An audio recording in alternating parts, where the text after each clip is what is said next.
Hey, what's going on, everybody? Welcome to episode 48 of the Former Action Guys podcast, and I'm your host, Justin Kramer. This week I have my buddy Chris Harper on. He is a Reconnaissance Marine. He and I worked together at 2nd Maintenance Battalion. We met in 2007, so I knew him longer than I knew anybody else throughout my Marine Corps career. And he had an interesting career and he's got a good perspective on stuff. He went from 2nd Maintenance Battalion to MARSOC. He went over there, went through ANS, didn't get selected, but stayed there and did a deployment with a MARSOC team.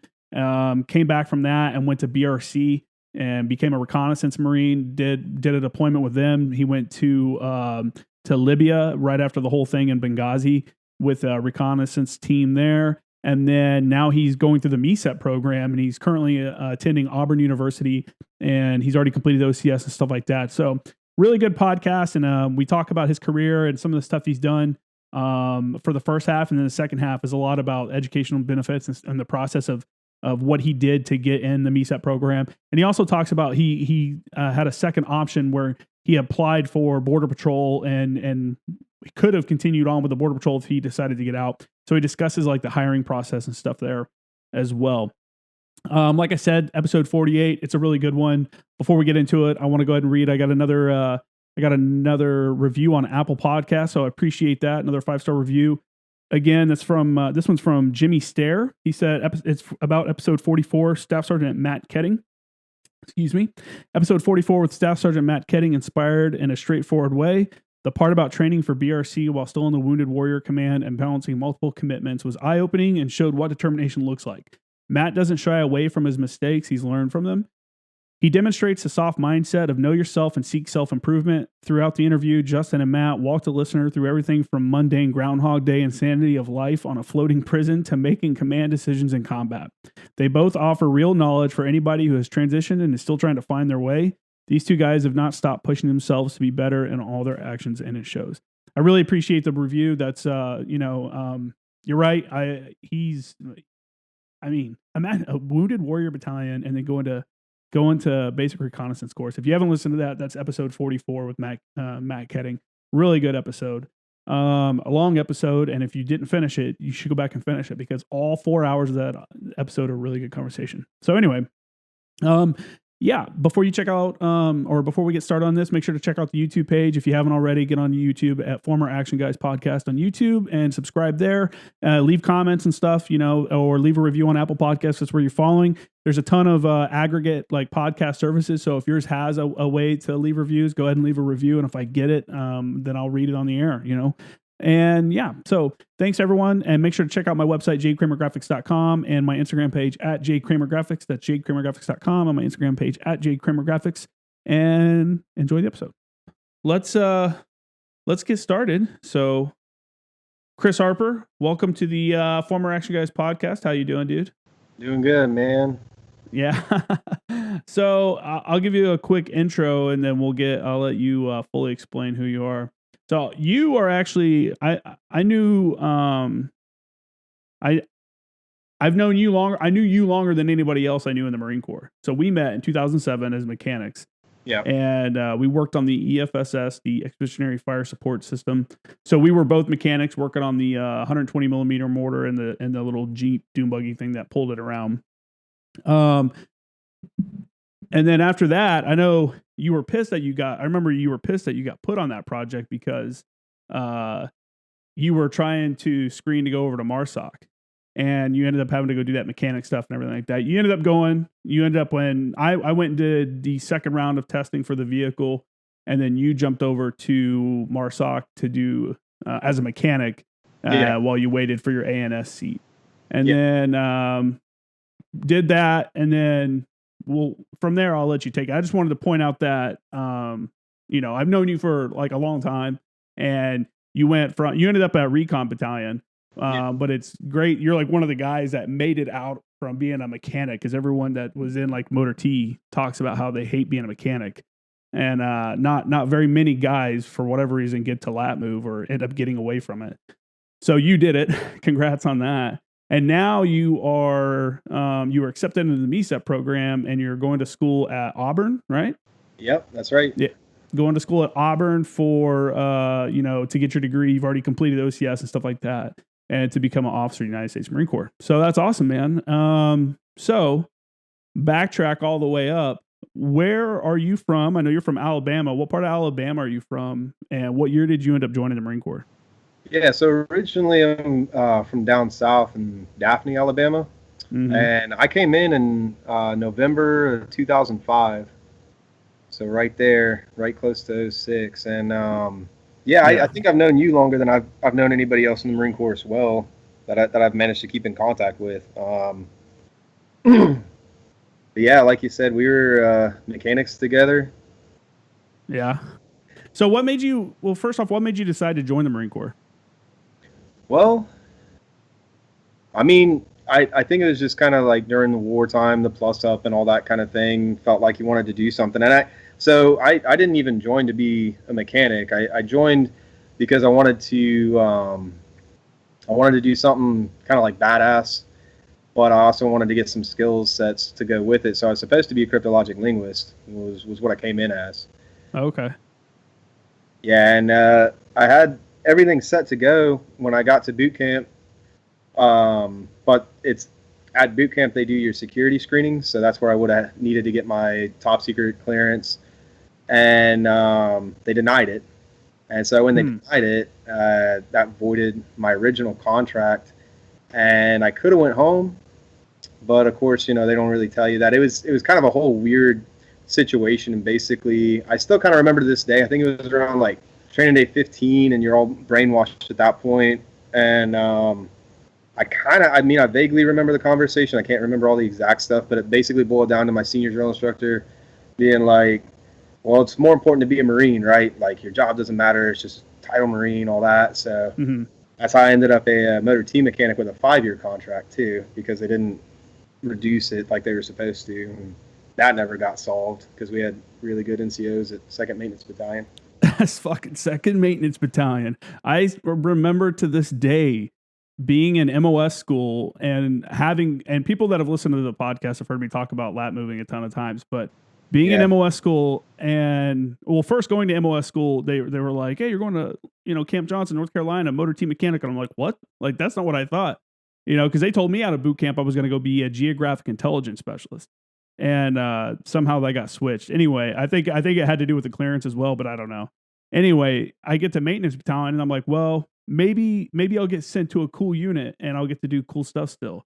And I remember the staff sergeant like listing off, how they read your name and tell you what unit you're going to.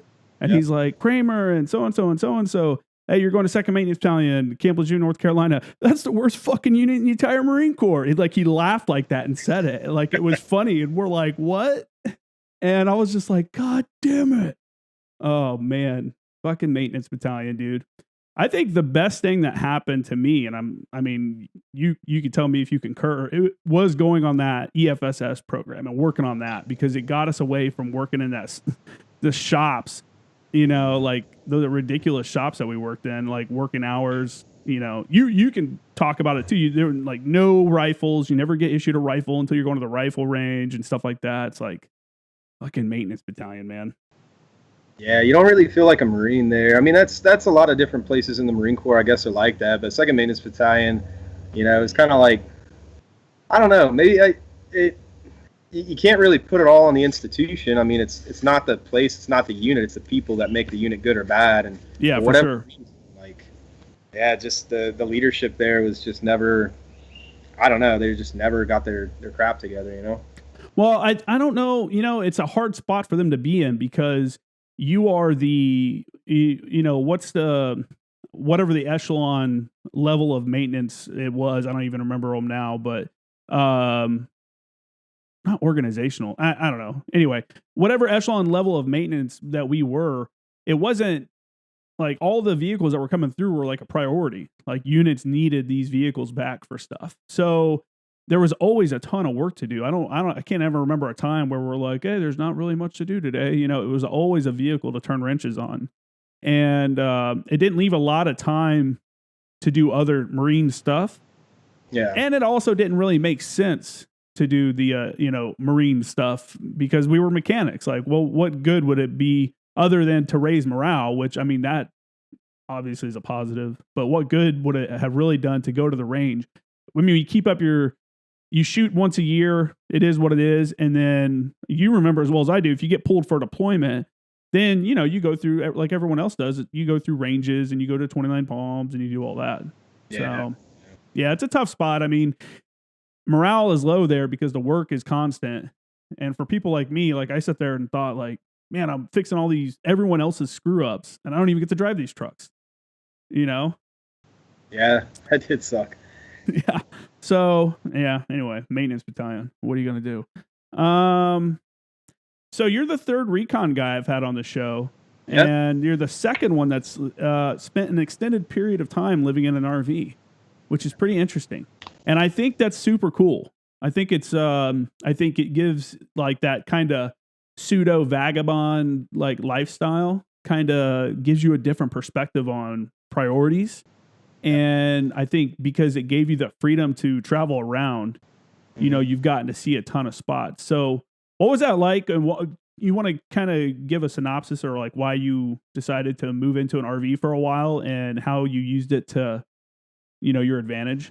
Yeah, sure. So, I mean, that kind of, it played there was a few different factors that were at play when we did that. My dad, he had an RV and it was just kind of sitting, kind of rotting. He didn't want it anymore. So he offered it to me several times. And I was at a point in my career where I was either going to get accepted for the MECEP program or I was going to get out of the Marine Corps. And one of the things that pushed me into it was financial, because I was looking at how much money we could save living in an RV, especially there in California, because to live there, because we ended up living on San Onofre Beach. So San Onofre Beach, an RV spot there with full hookups and everything was like $1,400 a month. And my BAH was a little over $3,000. So it was a pretty big, there was a lot of room there to put aside a little bit of cash flow to get out of the Marine Corps. And because I was looking at going to the Border Patrol. But we ended up, you know, I ended up getting accepted for MECEP, and we ended up enjoying living in the RV there on San Onofre Beach. I think it really changes your perspective on life, and it helps you kind of like prioritize a little better what's important, what's not important. You realize how much junk you just sort of carry around and really ever use or really need. So it allowed us to get rid of a lot of things. It allowed our kids to get outside a lot more. I mean, in California, it was great because we were on the beach every day. I got really into surfing and stuff, and then the kids loved it because we were outside constantly. We really didn't do anything in the RV except sleep. Yeah. And after I'd gotten accepted for MECEP, then we, you know, when we moved out here to Auburn, we used it to make one of those like really big cross-country trips, and we saw a lot of different places, we got to do a lot of things that we wouldn't have done otherwise. You know, it was a lot easier to, especially because we could bring everybody with us. We had to, you know, it was us and the kids, and then when the dog and our cats and everything, and just load everybody up and go. You know, it's easy. I really miss Joker. Yeah, I said hi. Yeah, he's still fat. It's got to be one of the fattest cats I've ever seen. Yeah, and you know, and he doesn't eat that much extra too. It's funny. I'm not a cat person, but I really like that cat for some reason. Yeah. So did you do the normal, like the standard, for people that don't know, like RVs, there's like an RV trail basically across the country that most people take, and it has all the little spots, you know, like I took it I kind of did it in my Jeep, just because I wanted to go see like, where Custer's Last Stand was and like Yellowstone. Like it just makes sense to see all that stuff in one pass. So is that the route you took? I can't remember exactly where all you went. No, we made our own route, and it worked out in some ways, and other ways it got kind of sketchy at times because we didn't go all the way to the farthest north in California we went was Lake Tahoe. And okay, beautiful area. Oh yeah, it was great. That was one of the best parts of the trip. Where was it? I can't remember. I think it was when we left. I think it was. I think we went from Yosemite to Lake Tahoe, and that's where our like first kind of like weird situation with the RV happened, because I planned it out and we took Highway 4 through California, which if you take it all the way through to where it hits, I think like it basically turns into a T intersection with another highway. But it starts off as like, I think it is only 2 lanes, but it goes from 2 lanes and you get down through some of the mountain passes, and it turns into a 1-lane road that's really not much bigger than an SUV.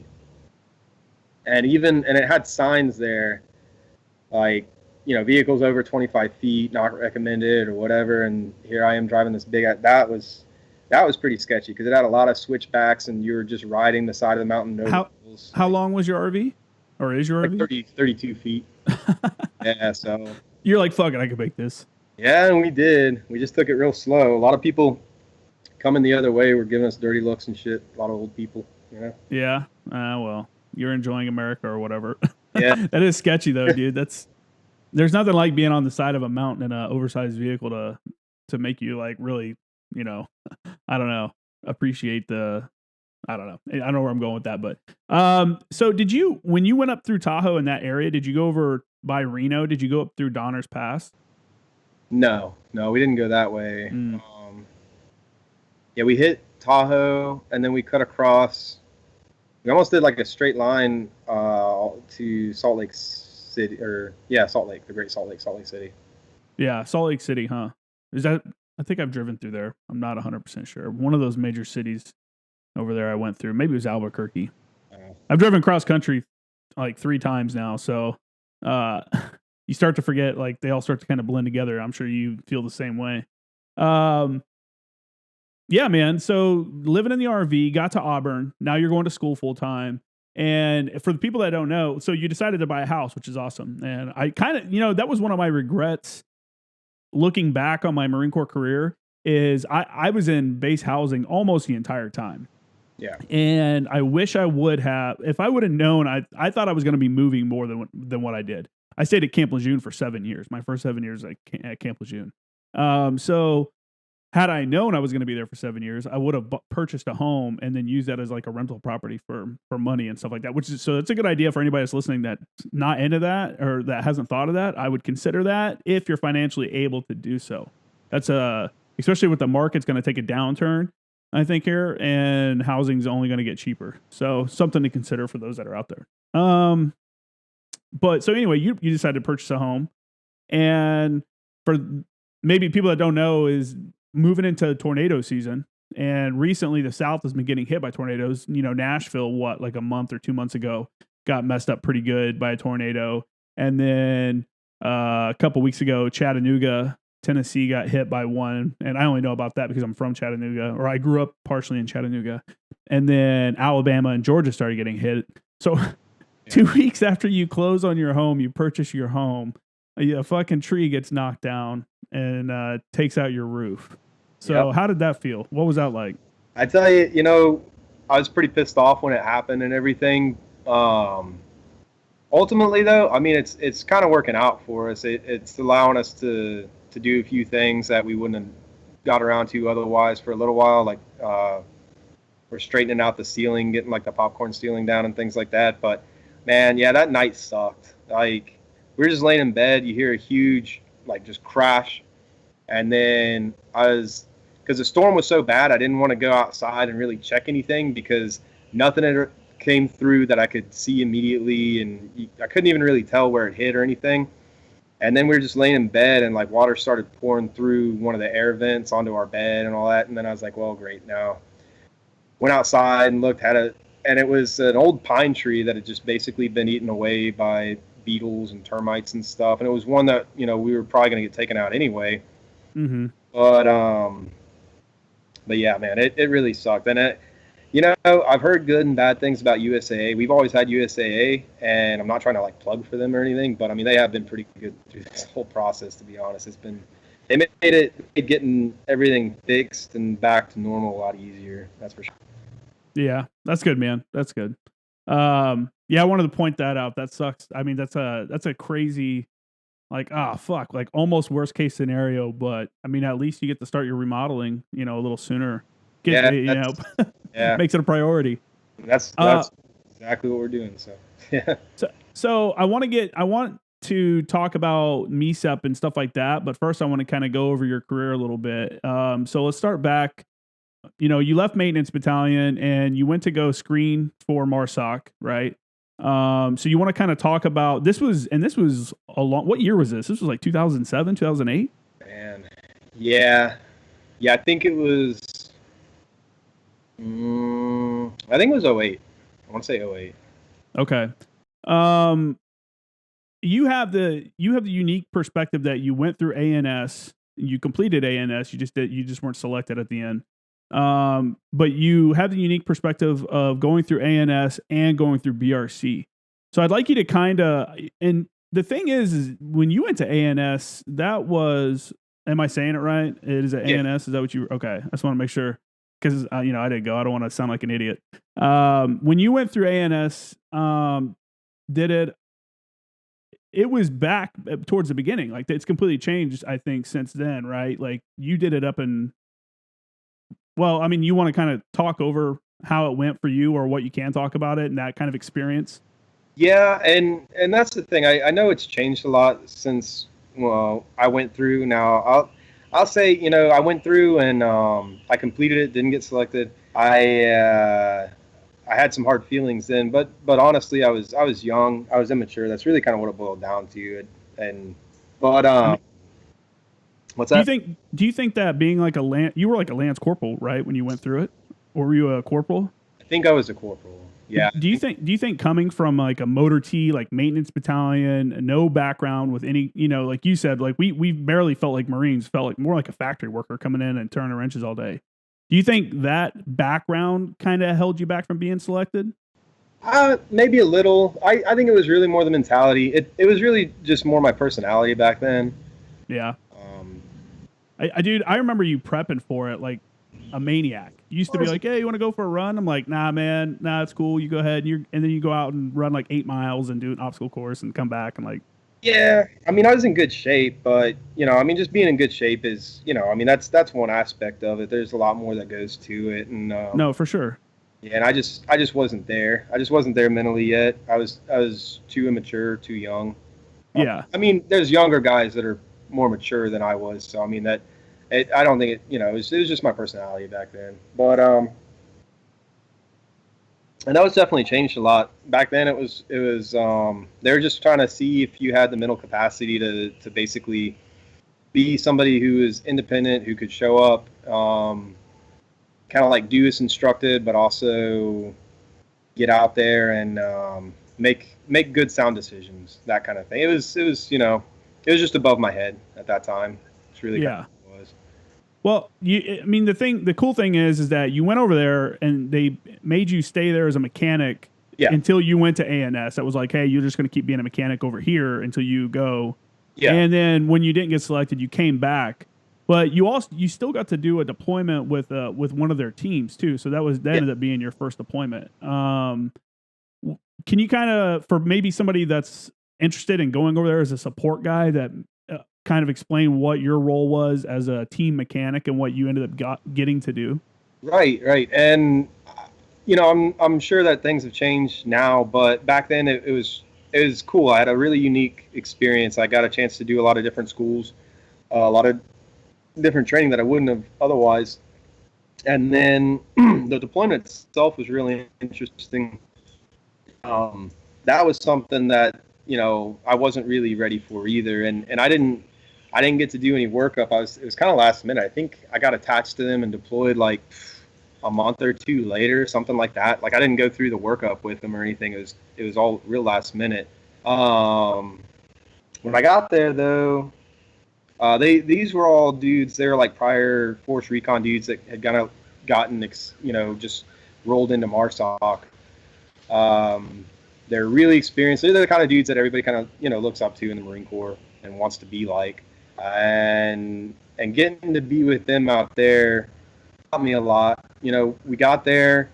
I think we were operational within like the first 15 days or something. And then prior to that, we were just kind of like prepping. We got to work with an ODA, which is a Green Beret team out there. And it was a real small FOB that we were at, FOB Thomas, out in Shindan. It was like basically kind of connected to like the Shindan airfield, but it was about I don't know, a few clicks away from the airfield. And Do you know where that is in relation to Helmand Province? Because most of the guys here are Marines. Most of us went to just Helmand. yeah, I think it's northwest. Okay. Is it a Say, more 'cause mountainous area? yeah. So, uh, yeah, I want to say northwest. I think that's what it is without looking at a map. But I Yeah. could, but They can Google it. yeah, but it was kind of crazy back then. It was a little bit like the Wild West. It was a What lot of the what year ROE. was this? That was '08 as well. It was '08, '09. Okay. So because I'd gotten to MARSOC and I went and didn't I failed out of ANS or didn't get selected for ANS, whatever you want to call it, and then went back to my shop and then they were like, hey, we need a dude to fill this requirement for deployment. Do you want to go? And I was like, yeah, man, I'll do it. And kind of out the door not too long after that. But yeah, a lot of ROEs and stuff were different, and it was different operationally with because we fell under Siege of SOTF, Combined Joint Special Task Force, Special Operations Task Force. So a lot of the same kind of things that you deal with on a day-to-day basis in the Marine Corps wasn't there. You had a different, it was a different command structure. It was very joint oriented, and the mission sets were a little bit different. It was because we were working with the ODA. There was an element there of like training the Afghan commandos, but a lot of the stuff just kind of got oriented towards doing direct action raids and things, and that gave me a unique experience as well, being a motor team mechanic, because our team sergeant at the time, Kenny, he wanted me to go out on all the missions with the vehicle in case like there was something wrong with them. So I ended up driving. I literally went on every mission except for the helo raids that they did because they didn't have trucks on the helo raid. But yeah, so that kind of gave me a unique experience that I don't think I would have got as a motor team mechanic too many other places. It put me kind of like right there where a lot of the stuff was happening, and we were in kind of an austere environment as well. I mean, it was good. Things were set up pretty good, but we were disconnected from like a big base or anything like that. So we were kind of out there, able to do things that we wanted to do, and it was pretty interesting. That's for sure. Were you guys being resupplied by like convoy or like air out there? Was it all airdrop? Yeah, mostly air. Most of our food, I remember, because I went out to the airfield almost every time, like the food would come. But it was really weird because there wouldn't be any communication. I guess with some government contract we had with some food service. I couldn't tell you which one, but they were these old. What would happen would be you would basically just be outside doing something, and somebody would see the aircraft land, and they were always like these old beat up propeller planes, not single prop, but like dual engine, quad engine, whatever. A lot of times, like pouring smoke out of some of the engines. Yeah, I mean, but there was always these Russian dudes flying. I mean, there were different ones at the time. It seemed like they would just come off the planes like smoking cigars and seemed like they were drunk sometimes. One of them took off from the taxiway one time because the Shindan airfield at that time, it wasn't secured. It was just like it was there, right? But it wasn't. Yeah. So we would have to go out, like when Americans would fly in, obviously there would be communication, and we would go out and like set up gun trucks and all this other shit. But with the food coming in, there wasn't typically any communication. They would just sort of like show up, and so then we had to like scramble and get some trucks out there and get all our food and shit. And it's kind of weird, but I know exactly what you're talking about.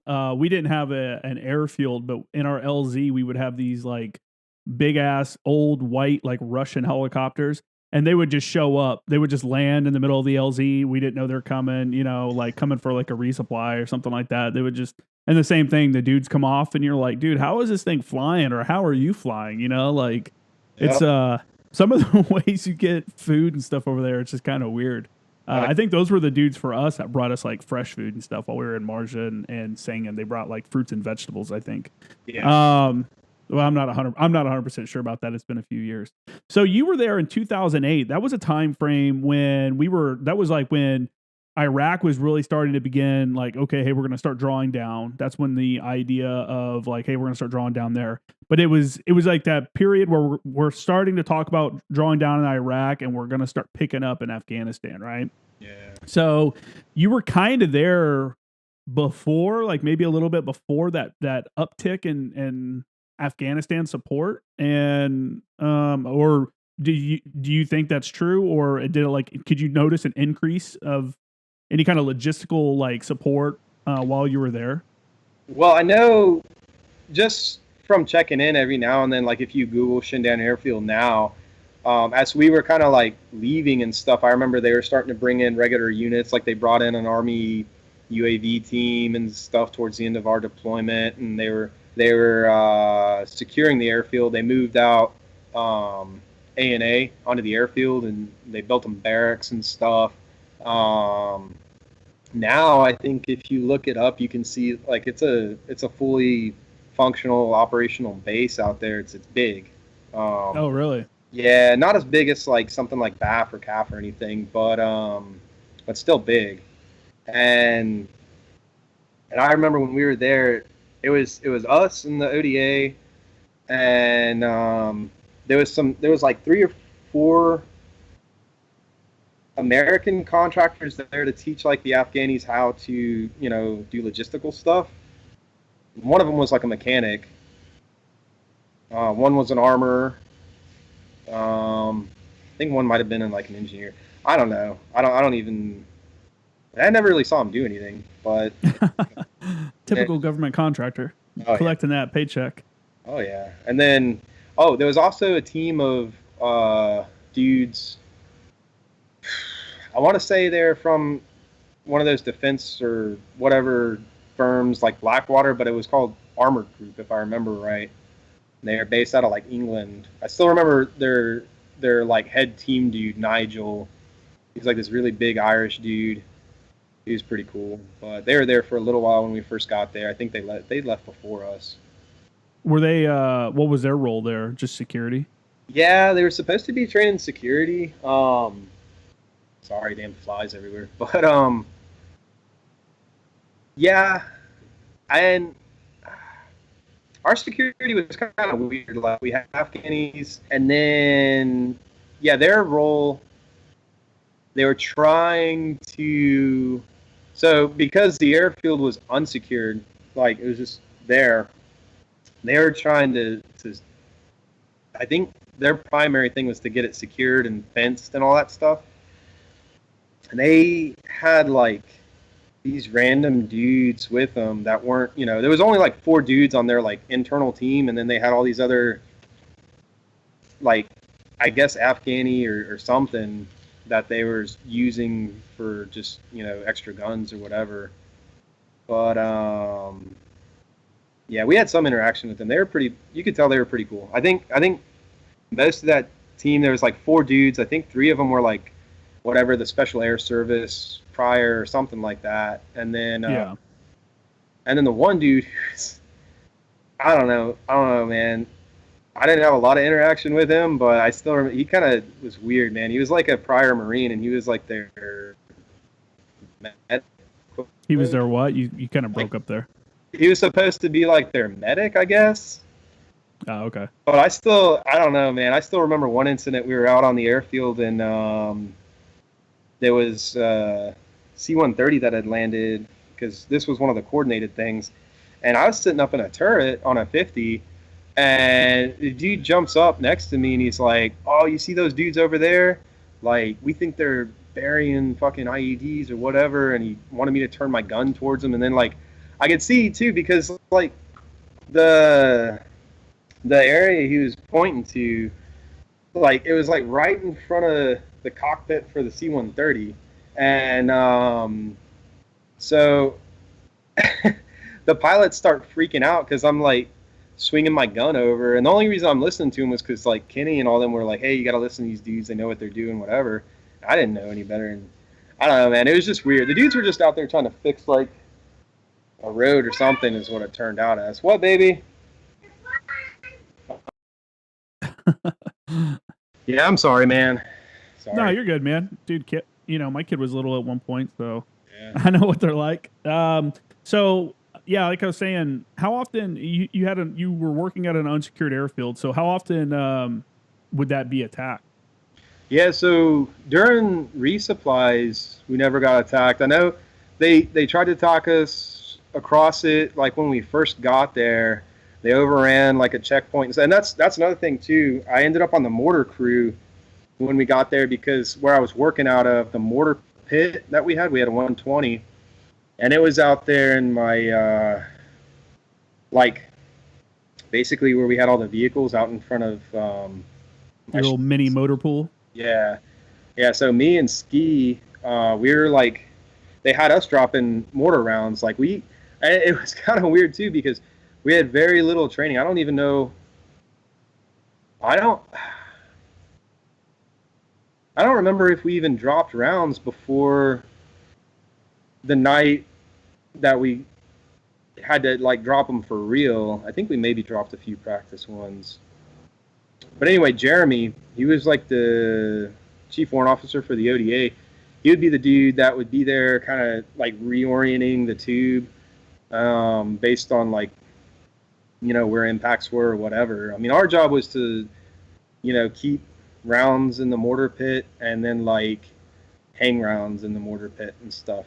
So that was definitely So he was doing all the adjustments on the gun, and you guys were just hanging and firing. yeah, exactly, yeah. Yeah, that's And cool though, man. Again, another coming from Second Maintenance Battalion, yeah, what a different world.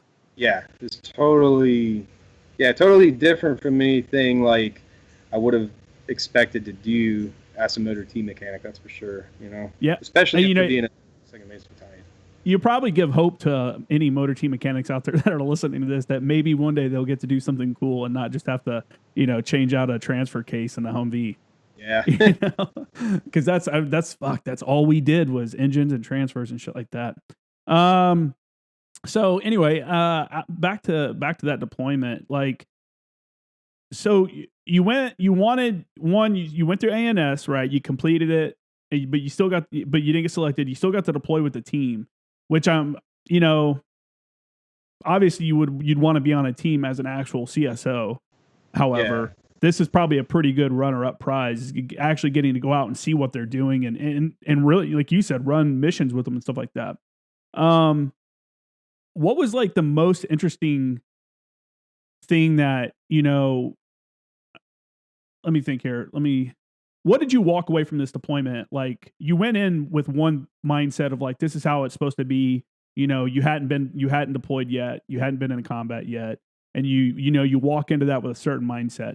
Leaving that deployment, what was your mindset then? Like, were you understanding of the mission that you were doing there? Were you like, oh, okay, this was, like legitimate, like I'm whatever, or I don't know, kind of go through like that process? Cause there's a lot of people that have never deployed now, you know what I'm saying? And it's hard for them to understand, like they have a certain way of thinking about what it's going to be like. And then the reality of it is, a lot of times is different for a lot of people. Yeah. Yeah, I think I mean, when you're young and you come in and you're like, oh, fighting the war on terror or whatever, you come in with a certain mindset, and you have and then being in the Marine Corps for a little bit, you have those certain individuals you start to idolize. Like, I remember when I was like when you're like a PFC or a Lance Corporal and you're a motor T mechanic and you hear about like Recon Marines or whatever, we're like, oh my god, they're like so fucking cool. That's like the most badass thing ever. Yeah. And then you get out there, and after a while, you kind of just start to see, man. It's like, I mean, it's just people, man. Like, I mean, there's dudes out there that work out more. There's dudes out there that are a little smarter, a little quicker, whatever, maybe. But as far as like the mission and stuff like that, you start to go back through it, and it's really hard to kind of like justify sometimes everything, just because I don't know. I mean, at our like little microcosm level, like right there down on the ground, you see kind of like the toll and it takes on individual people, Um, and it's hard to understand, what if it's meeting the intent at like the, whatever Strategic level. Yeah.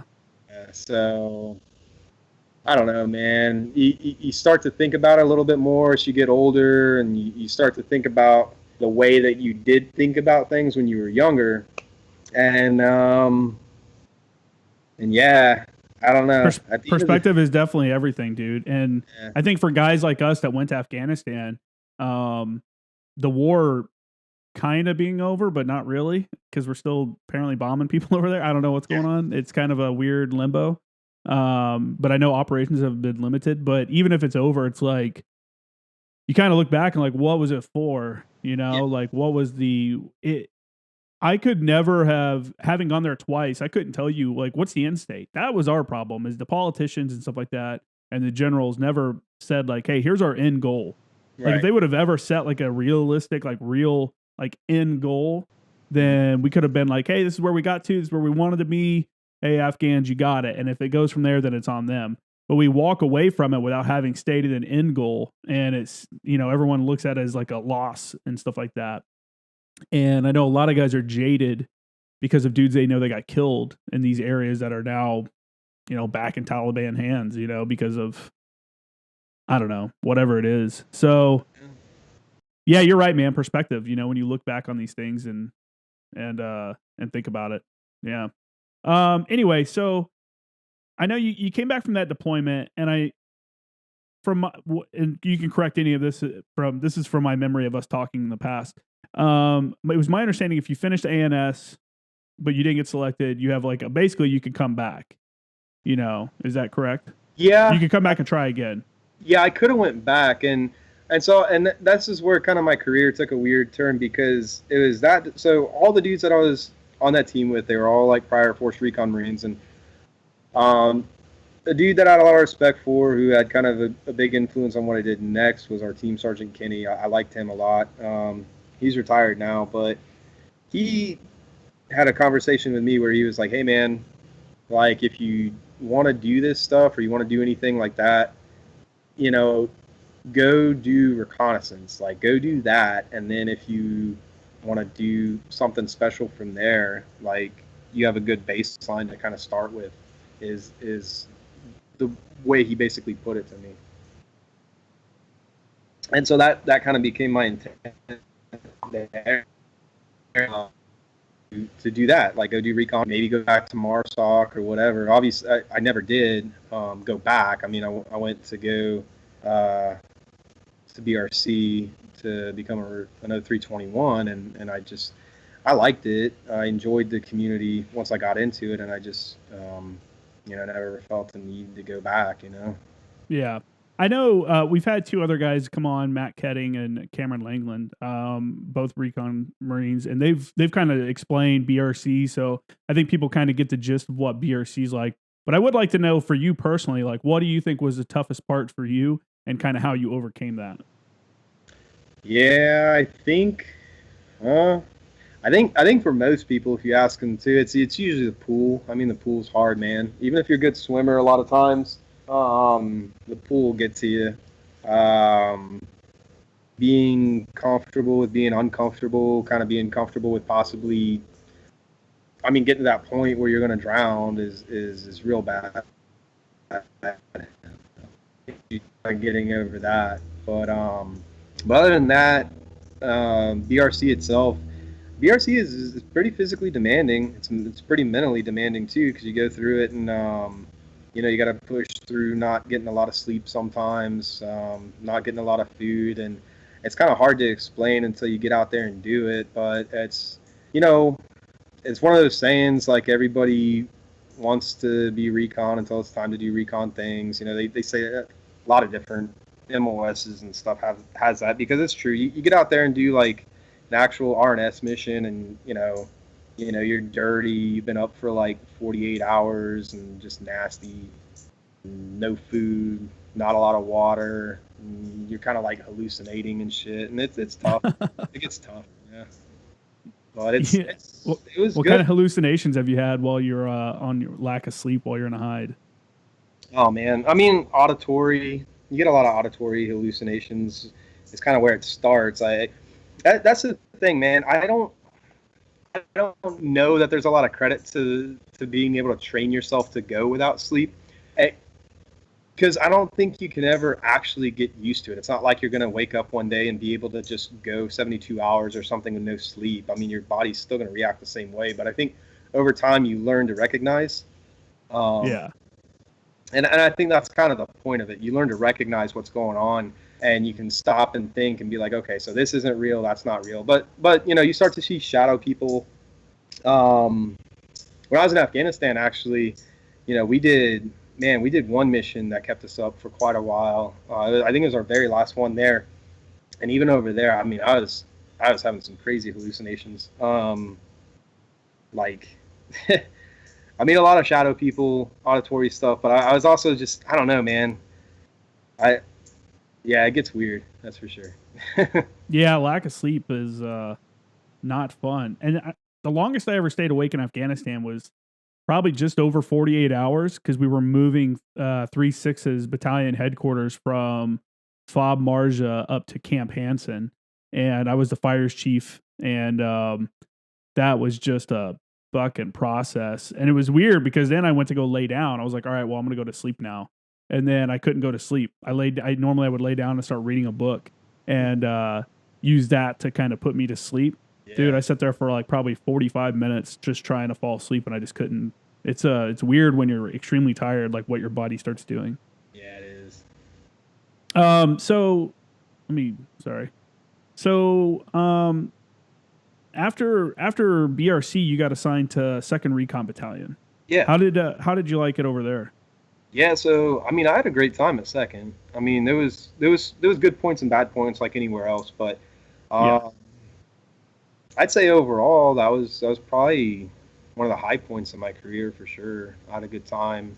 I got to go on the that like special MAGTF crisis response not too long after Benghazi happened. Mm-hmm.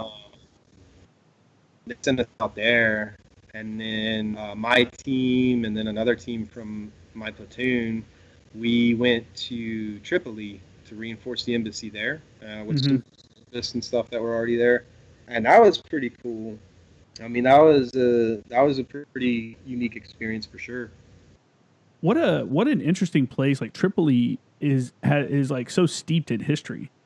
You know, and the Marine Corps is touched on, or like the U.S. military is touching that history a lot as well.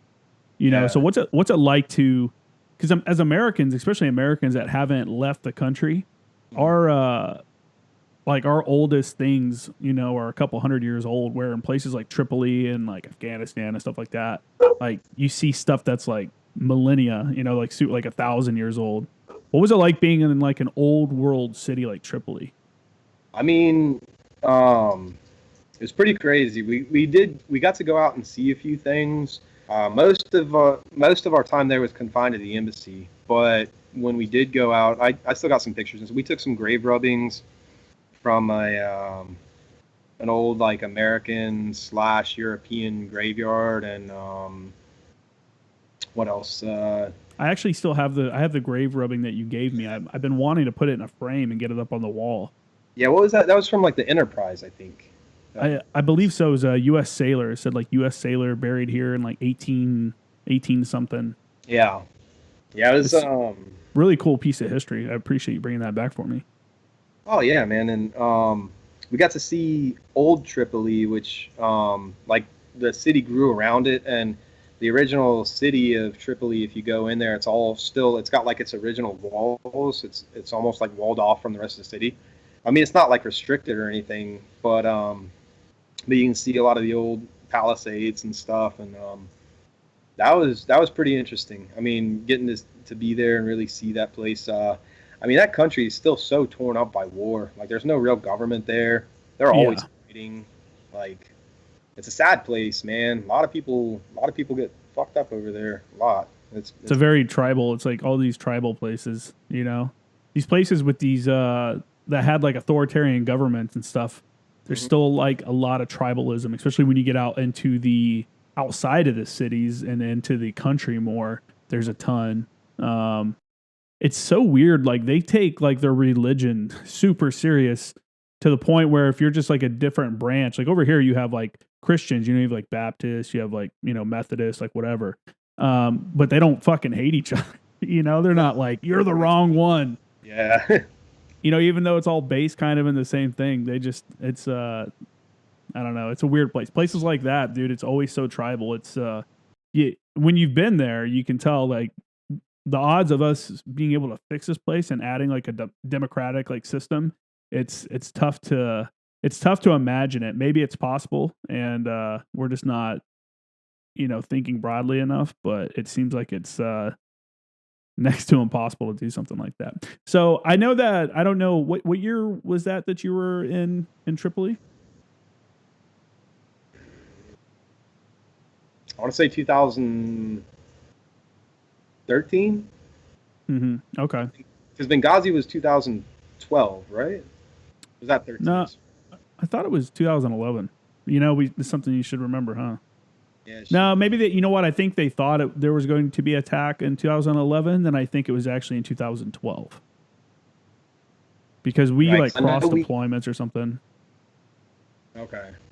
Yeah, and I know we got over there, and it hadn't been too long since Benghazi had happened, and they moved the American embassy out of the middle of the city, and it was basically like a hidden embassy. Like they weren't advertising like where it was for anybody or anything.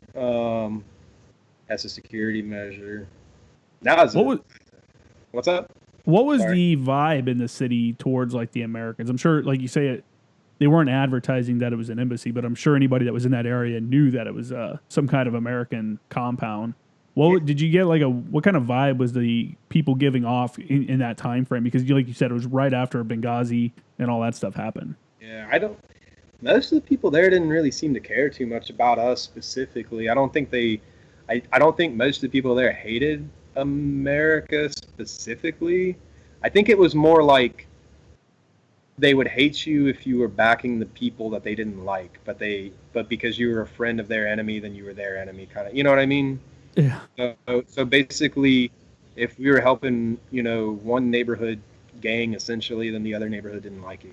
It's like that's really all it was. I think they were too busy fighting each other and like meshed in their own politics to really care one way or another about Americans, other than the fact that we were either backing the people that they didn't like or we weren't. Yeah. Now, when you came back from that, well, let's go. I'd like to switch gears a little bit and talk about what's been your favorite school you've gotten to go to, training wise, because you're a free fall, right? Oh, you're a jump master. Yeah, definitely free fall. You've gone to SEER. Yeah. No question, free fall, man. Yeah. Yeah. I don't know. Yeah, I don't know if you asked the other 21s who came on or not, but I don't think there's too many people. Well, I mean, I guess it kind of depends on your mentality, but I don't see myself ever having as good of a time in anywhere in the military than I did at free fall school. Oh, really? Yeah. So for people that don't know, you want to kind of explain the different jump schools and like what the main differences are, and then what like you can expect if you do go to one of those schools? Yeah. So still there's kind of like a pipeline that you have to do. There for a while we were trying to get rid of the requirement for static line. That's been like a debate back and forth. But essentially, the first one you go to is Benning. And that's your basic airborne school. That one's like your standard kind of military Army training. They teach kind of like to the lowest level. I mean, you're not going to fail out of airborne school. You might get hurt, but it's an easy school. It's goofy. You do a lot of like Army runs, and it's real. I don't know, real oriented towards like the lowest level, if that makes sense. Like the lowest. Yeah, it's like an entry level school in the Army. Yeah. So that was kind of interesting. It was cool because it got me into jumping, and that's where I kind of like found out that I liked jumping out of planes. It was cool, I thought, and so then after that though, the next thing that I did that was oriented with like airborne training, you could say, wasn't free fall. It was DBSL. So Okay. this program's kind of gone away in the Marine Corps because it's dangerous. It's a double bag static line. So for that, it's a specific configuration because our free fall parachutes in the Marine Corps have like 4 configurations that you can jump. It's the hand deployed pilot chute, self-set drogue, static line drogue, and then your DBSL, which is your double bag static line. So the concept behind this is that you can still have a high altitude, high opening, like a hey-ho team, without having to send dudes to free fall school, because it was hard even with our own school, because the Marine Corps has its own free fall school separate from the Army, Navy, Air Force. Ours is in Coolidge, Arizona, and it's run specifically for the Marine Corps by a private company, CPS, that was founded by a dude, Mike Thurman, who's an old 0321. They split that school away and made it, made a specific free fall school for the Marine Corps in 2007. And even with our own school, it was still hard to get enough dudes on a team all like qualified to do it. So the answer was creating DBSL teams that could be trained by what do you call it? The dudes in Quantico. I don't know. It's the dudes. They go around and do different free fall and high altitude training and stuff for the Marine Corps out of Quantico. But they used to run the DBSL packages for the battalions, and now I think they stopped doing it because we had enough people die and break their backs and shit. So, Oh, really? Jeez. Yeah. When I was doing what was it? That combat instructor school or whatever, this dude died in free fall school when they were doing their DBSL portion, and I think that finally woke enough people up to be like, yeah, let's go ahead and stop doing this. But so how does the DBSL work then? okay, so what it is, it's still static line, but you're using like the free fall chute, the multi-mission parachute system, the MMPS, which is 360 square foot canopy.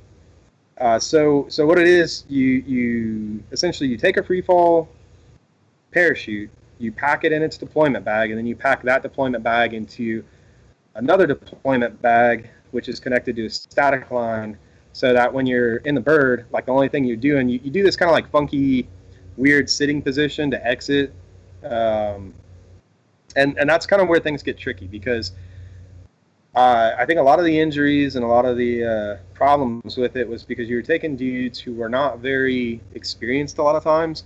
Most of the people who go through these packages had only done basic airborne school. So there's this element of like, you're nervous because you're jumping a lot higher. You're doing a lot of things that seem a lot more advanced than what you've done before, because it is. It really is. And there's just so many things that can go wrong in the process. So you still basically do a lot of the same procedures that you do in any regular static line airborne operation. It's just now you're doing a lot higher. A lot of times you're on oxygen, and that adds in a whole other like element to mess up as well, especially when you're actually legitimately on oxygen and need it, and not just like training at like 13,000 feet. But you still, you pack the chute yourself. It's a pain. It takes forever. And then, you get rigged up, you get on the bird, and then like when you're going through your stuff, where people get hurt and messed up is because you got to like hook up your static line. And this is where the difference comes between your regular airborne operations and doing something like this, because your regular round, like when I went, it was like the T10 Deltas. Now they have the T11s is the ones that they train with, which don't weigh very much. I mean, they're still uncomfortable when you hook up combat equipment and all that kind of thing, but you're talking like an MM rig is like 60 pounds compared to the round parachutes, which are like, I don't know, 25 pounds maybe. What's an MM rig? What is that? The 360, the free fall rigs that we use in the Marine Corps. So that thing's like 60 pounds. And then, you add on like your combat equipment, you add on oxygen, a weapon, all that stuff. Like, you just feel like you're getting crushed a lot of times. It sucks. And then, and this is where a lot of people get hurt, is because, if you're on oxygen, especially with the older masks that we used to have, we have better systems now, but like your vision gets limited, especially if it's dark. Man, and so you'll like stand up, and you've already been in the aircraft forever, just trying to even get up to altitude and get to your release point or whatever, and then you go to like hook up, and dudes would just like, they would hook it up wrong, or they would be holding it wrong, or the static line would get wrapped around their arms without them knowing. When they were exiting the aircraft, they would have a bad exit, and that would like screw up the parachute's deployment. It would twist up their lines. A big one would be, they would have like some sort of malfunction, like a line over, which basically it partially collapses your canopy to the point where your descent rate's too fast. But if you're not experienced, and this is like maybe your 10th jump, and you have like a really bad malfunction like that, and it's at night, and you're on oxygen with full combat, full wall locker is what we call it when you have oxygen combat equipment, the chances of recovering from it, we'd like to think are pretty good, because we train to do it. But the reality of it is like, you have a dude who doesn't have a lot of experience, and that's where they get hurt, because they have a malfunction or something like that, or just they get so outside their minds that they don't know what to do, they know what to do, but they don't have the repetitions yet, and it's hard to get enough repetitions in to really, really get it safe. Yeah, that's got to be an extremely intense, like high stress, like nighttime oxygen, jumping at whatever altitude, like, oh man, dude, I couldn't imagine all that going on and then looking up and seeing your fucking parachutes all messed up, like, oh shit, Yeah, and so that's why I think that was a big reason that that the Marine Corps has pushed back against the DBSL, specifically like the DBSL program. You don't really see it a lot anymore now. But the free fall school plus side has gotten a lot bigger. They got like 2 birds out there now. I went down there not too long before I came out here to Auburn. I went down for a couple days. I got a chance to like see how the school is running now, and it's big, man. It's like twice the size as it was when I went, and it's pretty awesome. Yeah, they're doing some really good things there. It's crazy to me sometimes when I think about it that the Marine Corps has probably the best free fall program out of all the services, I would say. If you really look at it, you look at our equipment, the quality of and I'm not saying the instructors at the other schoolhouses are bad or anything, but I'm just saying like our setup is pretty unique, and I think we have a really solid free fall program in the Marine Corps. That's sick, man. I know you love jumping and stuff like that. How many jumps do you have? I know you have a lot of civilian jumps as well. Yeah, I have about 200 now. Not as many as I'd like, but I had 200. People are like, "What the fuck?" Like, people like me that have never jumped. That sounds like an insane number. But I know that's like minuscule compared to some people that just jump all the time. Oh yeah, man! Like the instructors there at our free fall schoolhouse, they have like, 20. Like some of them are close to like 20,000 jumps. That's crazy. Yeah, man. But they're just doing it all the time. It's hard. It's hard for me to get out and do it as much as I'd like. You get a wife and kids, and it's hard. Life gets in the way, dude. It is what it is. Have you ever had a close call? Have you ever had to cut away? No. Knock on wood. Yeah, I know, right? No, I've never had an incident. I'd say like the worst incidents I've had were just low-level static line stuff, just coming in and landing harder than I'd like or whatever. But nothing too bad. Nothing that put me in the hospital or anything like that. That's good, man. Hopefully it stays that way. Yeah, that's why I try to do all my own stuff, man. Like I don't really like to do rigger packs in the Marine Corps. I would do it if it was people that I knew, which I typically knew a lot of the riggers at the Paraloft, and I was okay with that. Civilian drop zones and stuff, though, I don't do it anymore, man. I do my own stuff.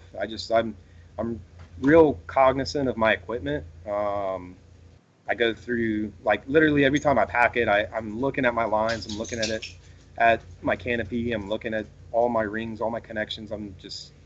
it just makes you feel better, you know? Yeah. Yeah. Well, I mean, that's your life right there. That's your lifeline, like for real. So before we shift gears again, before we do that, for people like me that don't go and jump, like if I wanted to go to a local place and like, hey, go jump, how does that work? Like, how many tandem I know you have to do tandem jumps before you can get up to like your licensing. You want to kind of explain the civilian side of skydiving for those that don't know? Oh, sure. Yeah. So you don't ever have to do tandem if you don't want to. Oh, okay. Yeah, you can jump straight into the licensing process. They have the accelerated free fall program through the USPA. So, best bet is to get on the USPA website, and they kind of have all the information there. But it's good to find a drop zone that you would feel comfortable with. I mean, that's easy to say. It's hard to do until you actually go out there and meet the people. Yeah. But but yeah, if you find a drop zone close to you, just make sure it's a USPA drop zone. That's probably the biggest thing, because skydiving is a very self-regulated sport. Like, there's some government regulations on it, but if you go to a drop zone that's not within the USPA, there's really no telling what you could get. And that's why we, when we say like licensing and stuff, like I have my B license for the USPA. That's not a requirement to go skydiving. Like, anybody can go skydiving at a drop zone if it's, if it's there and it's been cleared or whatever by the FAA for their minimum requirements. The USPA comes into play because they kind of regulate what goes on within a drop zone, and they have there's insurance things that go into it. But yeah, if you go to a USPA drop zone, you can do the accelerated free fall program. Typically, it's like 25 to 30 jumps will be your A license. I think USPA manual and stuff or for the SIM, the Skydiver's Information Manual, in there, it's a minimum of 25 jumps to get your A license. You might end up doing more if you mess up, some of your tests or whatever, but you're going to do like a written test, which used to be that you could do an oral test for your A license, and that would substitute the written test. I don't know if it's still like that or not, but then you go up and you do your jumps, and you have to do a certain amount of instructor jumps that you'll have somebody jump with you, and they verify that you do the proper maneuvers that you're supposed to do and all that. And then, from there, once you get your A license, you're good to go to a USPA drop zone and jump, man. And that's pretty much it. Then there's more advanced licenses and different ratings and stuff that you can do. If you want, like, I have my B license, but I want to get more than that. I want to get up to my D license and get some ratings and stuff as well. It's just getting the time to do it's been difficult. What comes with those other licenses? Like, how does it change what you can do, or what your I guess what the regulations are?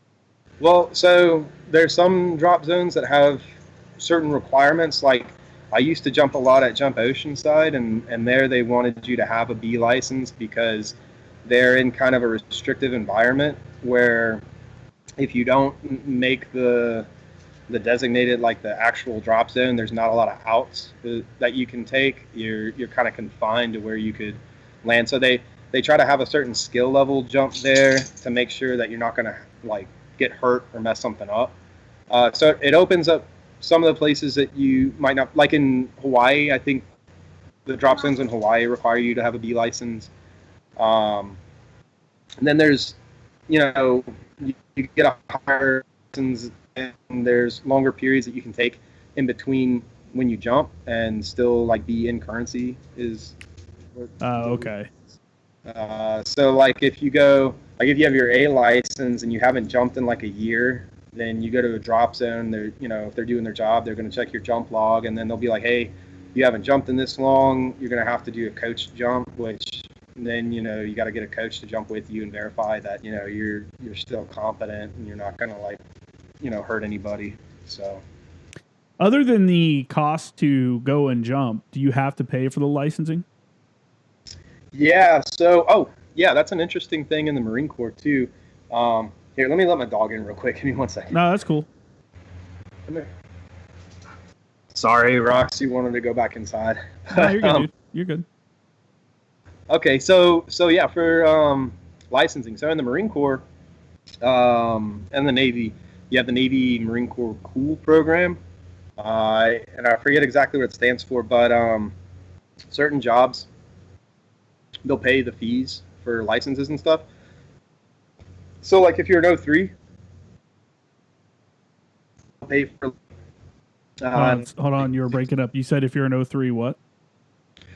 Just like if you're an O3, like a regular, like it does O3XX, they'll pay for stuff like security, like a security guard license or whatever, and all the fees and stuff associated with it. And that is outside of the tuition assistance. So like in the Marine Corps, for the past couple years, they were paying my annual fees for the USPA because I'm an O321. And the annual fee is about $60 a year. And then there, for every license you go up, there's like a fee for it. It's like $35. But the Marine Corps will pay for it if you're like an O321 or an O372, the MARSOC MOS, or if you're like a rigger or something, they'll pay for that. You just have to do a form and all that. So the Marine Corps, that program you're talking about, the Marine Corps Cool, I think they have a Navy Cool and stuff like that as well. That's a like little used program, I think. Like I don't think a lot of people realize what that program is and how you can get professional licensing paid for as long as it's somewhat in line with your job field. And you can just go on there and put your MOS on there and it'll pop up all these different like professional licensing that you can get paid for by the Marine Corps. It's a great program, yeah. Yeah.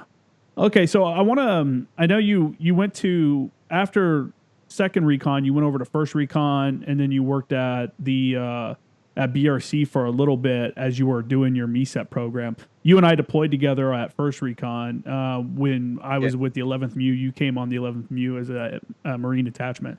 We don't necessarily need to get into that deployment if you don't want to, because I think most of my listeners have heard me rant about how I hate the MU. But if you want to talk about your time there, we can, or we can just go ahead and shift into like the MECEP program and what it took to get into that.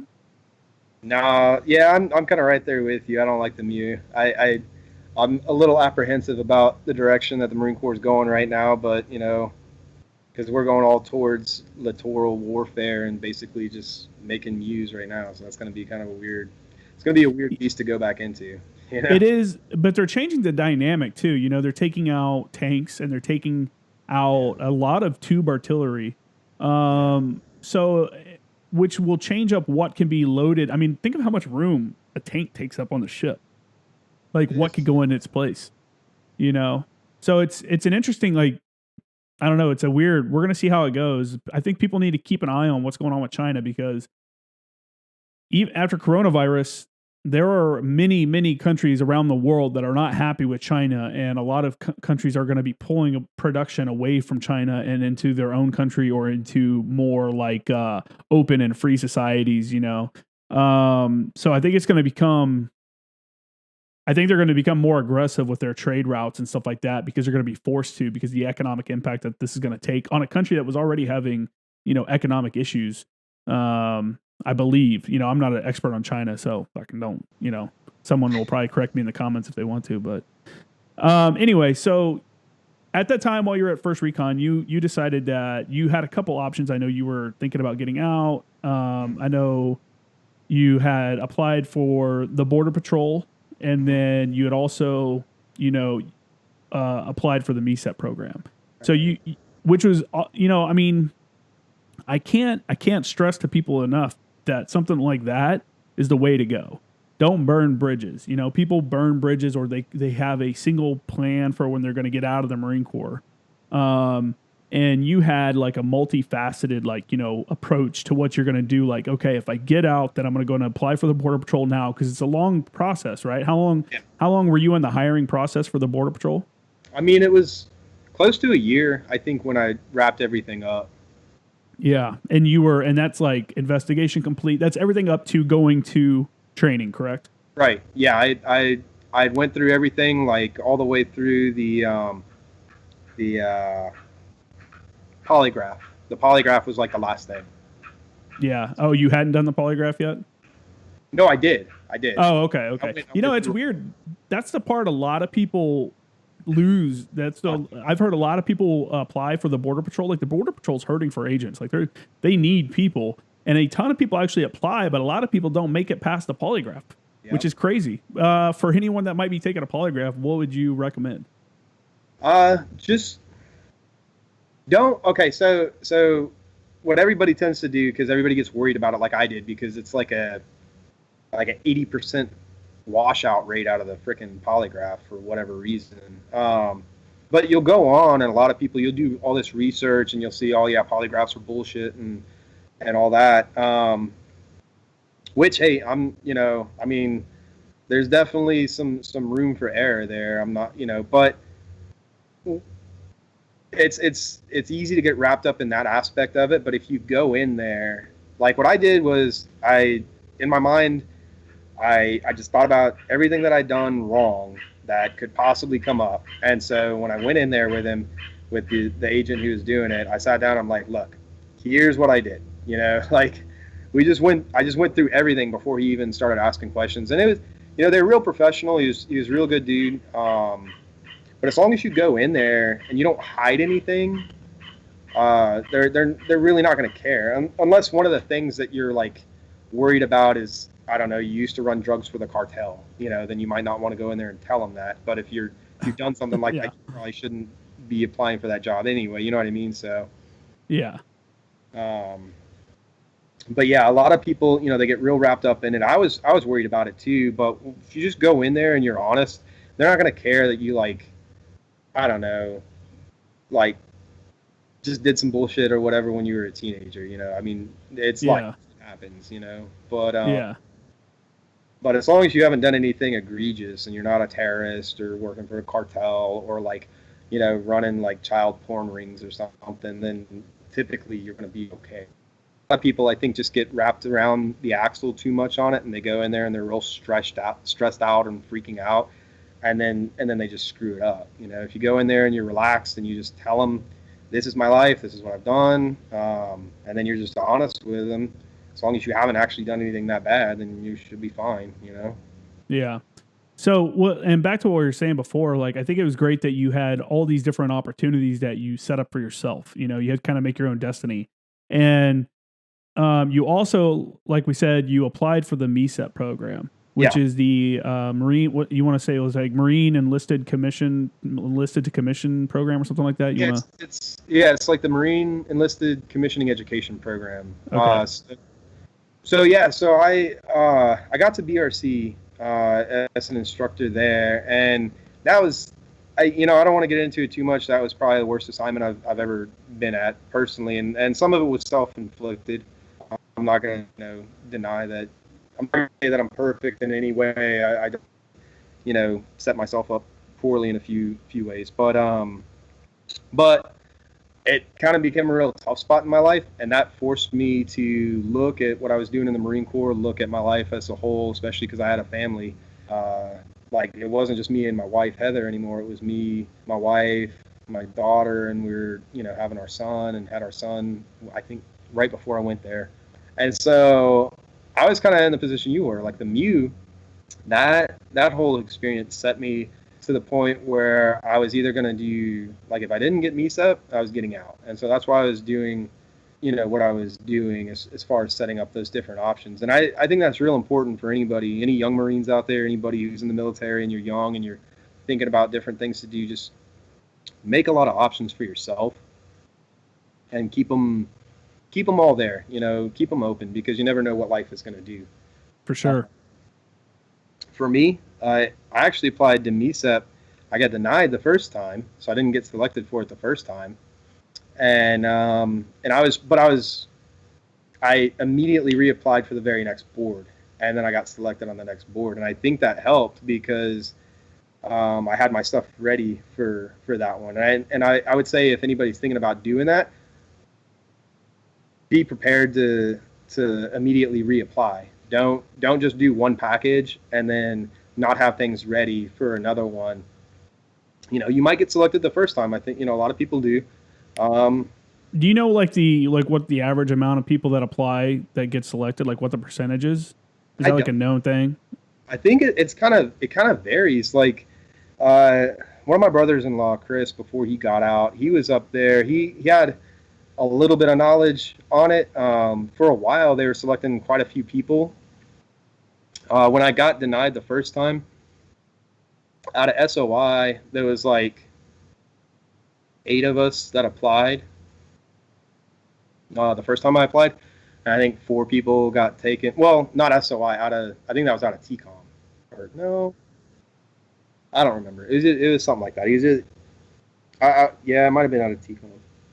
Anyway, out of like 8, like 4 got pulled. But then like I said, when I turned around and immediately reapplied to the next one, I was the only one coming out of SOI. So yeah, actually the first one it was like 8 out of TCOM and 4 got accepted. And then I was the only one who applied out of SOI West for the next board. And then I don't know what my ranking was in TCOM anymore, but then I got pulled out of that one. I think it was probably about 50% out of that too.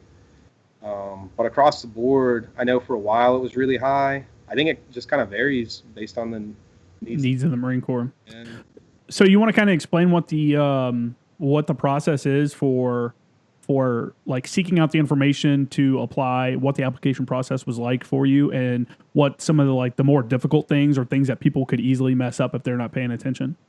Yeah, so everything is on the MCRIC, the Marine Corps like recruiting website. That is like step 1 to go there to research it and download the package that you have to fill out. That's I think the most intimidating part, and something that puts a lot of people off applying for it, is because the package is big. When you really get down to it, though, it's not that difficult. A lot of it's kind of just fill in the blank.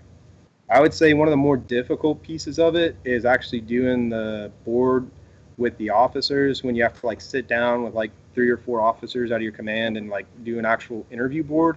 That's more difficult, just like rounding them up sometimes, like actually getting to do it, because everybody's busy, so it's easy for things like that to fall through the cracks. But there's no, and the thing to remember too is nobody's going to advocate for your career the way you are. Even if you have a good mentor who's all on board for you doing stuff, everybody's got a life, and nobody's going to take care of your career the way you are. So if you really want to do it, you're going to have to stay on top of them, like talking to your immediate officer that you have, whether he's your RS or just going up to your RO and being like, hey sir, like I want to do this board, like can we fucking do this shit, like and the endorsements can get tricky too, because it has to get routed all the way through to your first general officer up there. So for us it was TCOM, and just staying on top of people to be like, hey man, like I need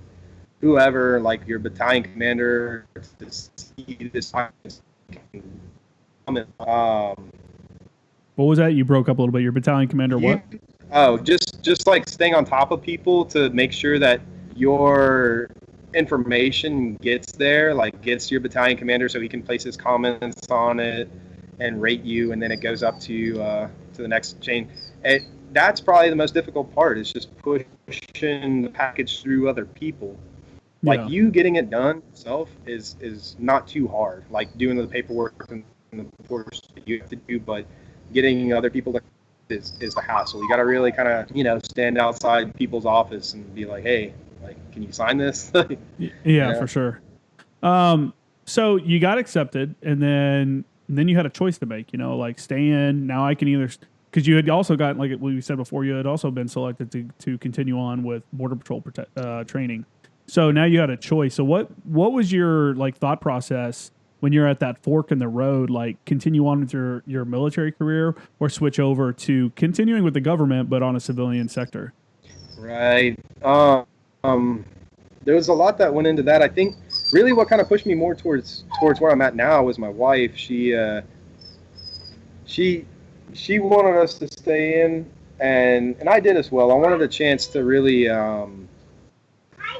to do something different in my career, and then and it was a good opportunity as well to like get your education and all that kind of thing too. I think being an officer in the Marine Corps, the influence you can have, I mean, the positive influence you have the potential to have, or the severe negative influence you can have on people too, something pretty unique, and that went into it as well because I would like to hope that, if I ever find myself in a position where there's decisions to make on people's behalf, I would be able to do the right thing based on some of my experiences, some of the bad experiences I've had, as well as some of the good.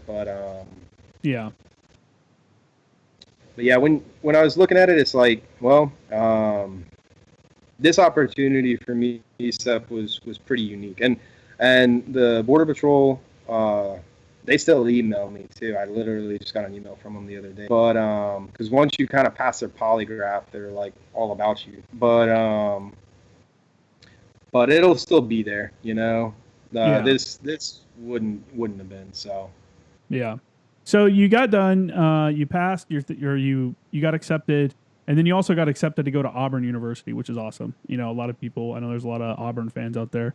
Former guest on the show, Michael Hanthorne, he's a huge Auburn fan. He'll probably listen to this because I told him that I was interviewing you and that you went to Auburn or are going to Auburn. So he'll be pumped about that. But before that, though, or before that, yeah, you go to OCS, correct? Before you even start school. Okay, Yeah. so you want to explain, because before they used to let you go to OCS like in the summertime in between school, right? But then I think they had too many people that were failing or something like that, and so they just put OCS up front. Is that correct? Yeah, I think that was the reason. I mean, that's the way it was explained to me by several people. I never really dug into why they started doing it this way, but I think I think it was good though. I'm kind of go into OCS straight out of the fleet, and you have more of a mindset of being able to deal with it. Whereas if I went to OCS after being here, that would have been hard. Because I've been away from the fleet now. I mean, even just being away, because I left California back in October of last year, and I mean, being in this environment definitely kind of changes your mindset a little bit. So it'd be hard to go to OCS out of here. But yeah, you go to OCS, which is, I guess, depending on how long you've been in. For me, at the time I went to OCS, I've been 14 years, I want to say. You'd been in it 14 years when you went to OCS? I think, yeah. So, I mean, that's kind of weird. You go and you're staff NCO, and you're kind of put back almost to that like recruit level. I mean, they don't treat you exactly like a recruit at OCS, but you're still getting yelled at, and you having to run around and move fast, and do all that kind of stuff. But it was unique. Hold on a second. You're breaking up real bad. Hold on just a second. No, you're good. Hold on. I'll cut this part out. Let's just give it a second and see if it'll clear up a little bit. Okay.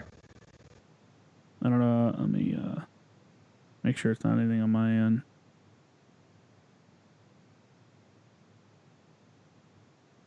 Okay.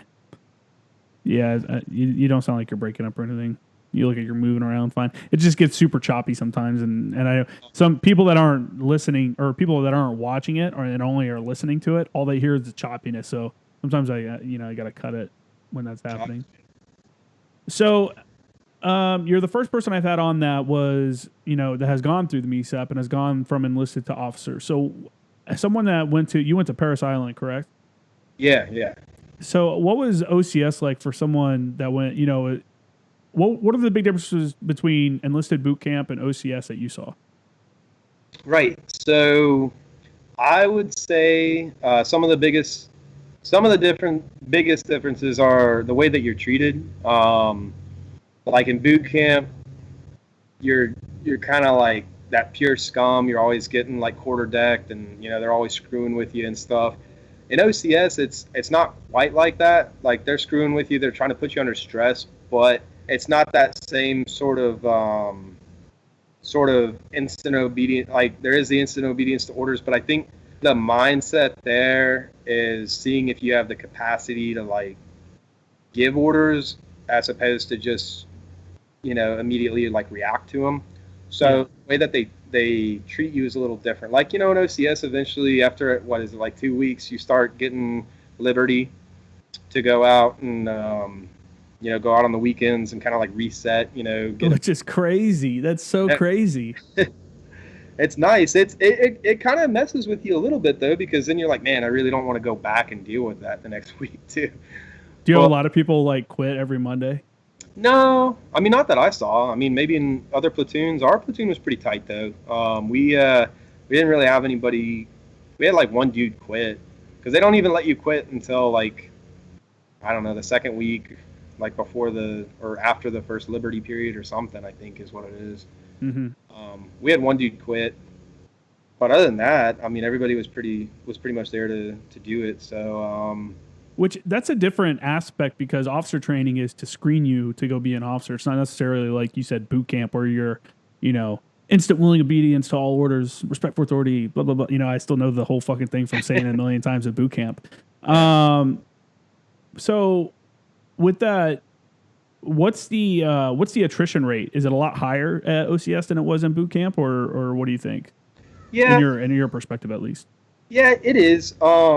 Because they have boards there. They'll screen people out for different things like academics, and the big one is like leadership. They want to have confidence that the people that are passing through there can go on. They at least have the capacity to go on and be good officers. Not that necessarily all of them will. I think that's one of the things. Just because you get through it doesn't automatically mean you're gonna be a successful officer. But I think what it is just they're saying that you have the ability to be a successful officer if you apply yourself correctly. But the attrition rate is definitely higher at OCS. They won't. I mean, they don't necessarily like look for reasons to drop people, but if you're not meeting the standards, they'll drop you. I mean, the physical requirements there I think are higher than at boot camp as well. You're expected to be in a little bit better shape. I mean, I'd say the average PFT there is probably easily in the 280s, 290s. I mean, I was one of the slower dudes there, and I ran a 285 PFT there. I was like, piece of shit. Yeah, I know, right? I was kind of like on the slower end, so I was like, damn, man. But you also are significantly older than all those people too. Yeah, that's true. Yeah, you got a lot of dudes coming out, they're college athletes and whatever, so they're young. Yeah. That's it's different. It feels like discipline's different. I know you guys like write papers at night rather than getting like quarter deck during the day and stuff like that, and stuff. And I have heard the PT is pretty wild. Don't you have like a Royal Marine on duty there that runs PT? Yeah, he's like the head PTI physical training instructor. I mean, yeah, man. I mean, he's got a good job. His job his job is a combination of like the physical fitness aspect of it and the nutrition aspect. But that's all he's there to do. That's actually an MOS in the Royal Marines. I didn't know that. They have like kind of like how the Marine Corps started implementing the force fitness instructor. Yeah. Right. But for the Royal Marines, it's like that's like literally his job. It's not like an extra duty or something for the unit. Like that's his fucking job. So the dude we had, I don't remember his name, but holy crap. Like, he looked like all he did in his life was work out, which is mostly probably what he did. Yeah. What kind of advice would you have for somebody that they're thinking about applying for the MECEP program? What kind of like advice for not just applying, but also OCS wise would you give them? Well, as far as applying, a good thing to remember is look at your priorities, because you're going to recommit yourself to the Marine Corps for a while if you get accepted, because I had to sign like a 6-year contract to be able to execute orders to come out here to Auburn. So you're going to recommit yourself for quite a while, and after you commission, there's a lot of weird stuff that goes into it. So if you want to retire as an officer, you have to do a minimum 10 years commission. Otherwise, it reverts to like this weird calculation of like your high 3 enlisted, and I think they take into account your off. Hold on, you kind of broke up there. Did you say you have to you have to do 10 years as an officer to retire as an officer, correct? Correct. Yeah. Okay. Yeah, so that's something to think about, because that's a big commitment, and if you're already like at that halfway or over halfway point like I am, I mean, that's tough. That's another good chunk of your life.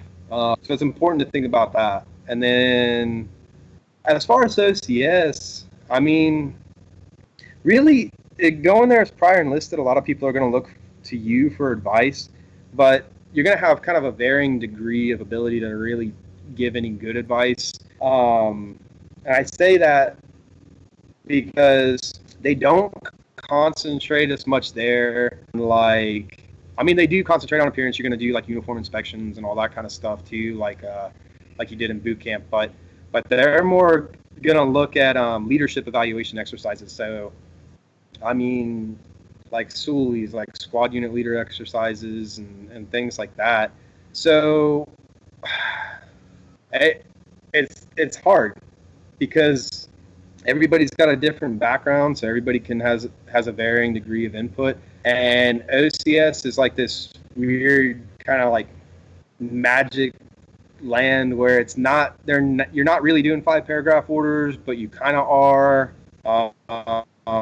They're not looking as much for your knowledge on how to properly execute squad maneuvers as much as they are just your ability to like lead. So like if you get out there and you can write like a really badass order and you know all this stuff, like that doesn't necessarily matter as much to your evaluators as just being able to get up and like lead people. Yeah. So it's hard. I mean, a lot of the knowledge that you have from being in the Marine Corps, it'll help some, but you know, not in the ways that you might think, if that makes sense. Yeah. Okay. So yeah, now you're at Auburn, and what's your major? Your accounting major? No, I'm doing aviation pro flight. Whoa! Oh, you switched. Yeah, so I came out. I was a business major.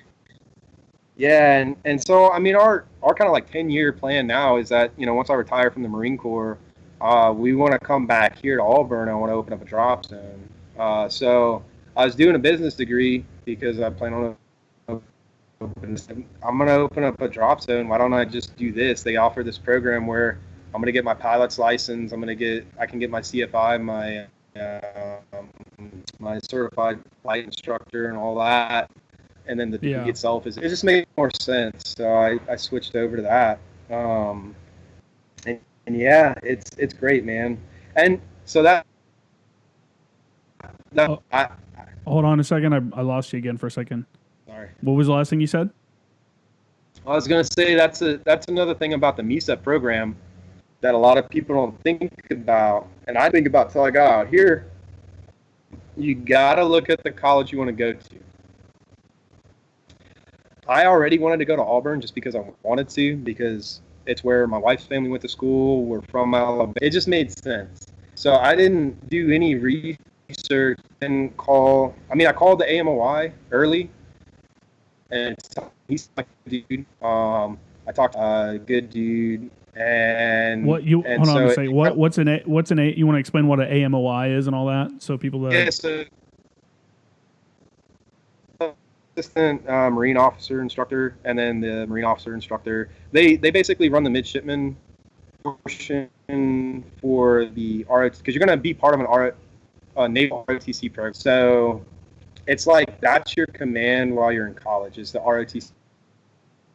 You have to go to a school that has a Navy ROTC affiliation, and that's going to, you know, you'll check into a reserve state administrative purposes, but your day-to-day activities are determined by your MOI, your Marine Officer Instructor, and your AMOI, your Assistant Marine Officer Instructor. So, like for us, we have a captain, and then we also have like our actual CO at like the battalion kind of level is a naval captain, and then we have a Navy commander as like the X. And so you still have like that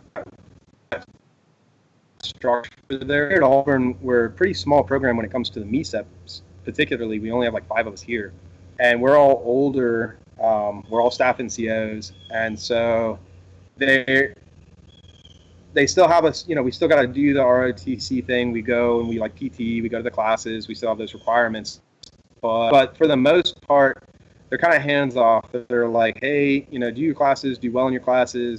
Just do what we require for the ROTC program, and we're not going to mess with you guys too much. What you want to be careful with is there are some programs out there where it's not really like that. Maybe they have more people there. I've heard SDSU, they have like something like 50 MECEPs or something there. So they have more requirements, especially because it's become varied, because you have like staff sergeants and gunnies, but then you also have like corporals there who have like maybe 3 years in the Marine Corps or 4 years in the Marine Corps. So then they start having them come in and do like formations, and I know. I lost you. Hold on a second. It's real choppy again. The last thing I heard you say was that that you guys had formations, or that you could end up having formations and stuff like that.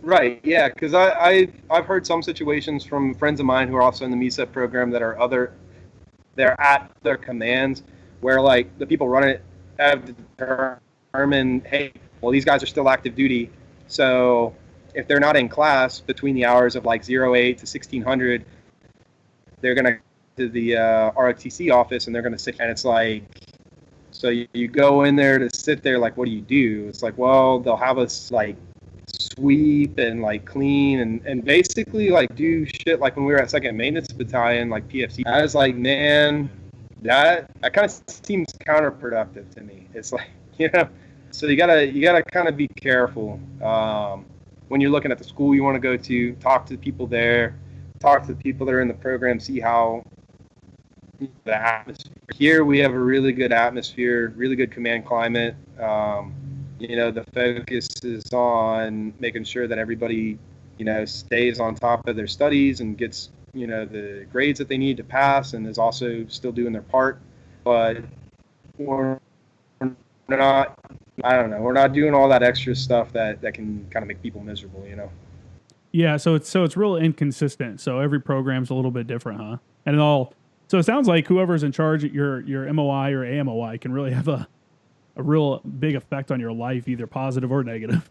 Oh yeah, I mean that's I think that's one thing that people have a misperception about the MECEP program, because you're going to school to get your degree, but I mean you're still part of them. A lot of it is going to be whoever is in charge of you, their mentality, the way they see things, and the way they want to execute is going to determine how good or bad your time can be in school, like how successful you are or not, Yeah.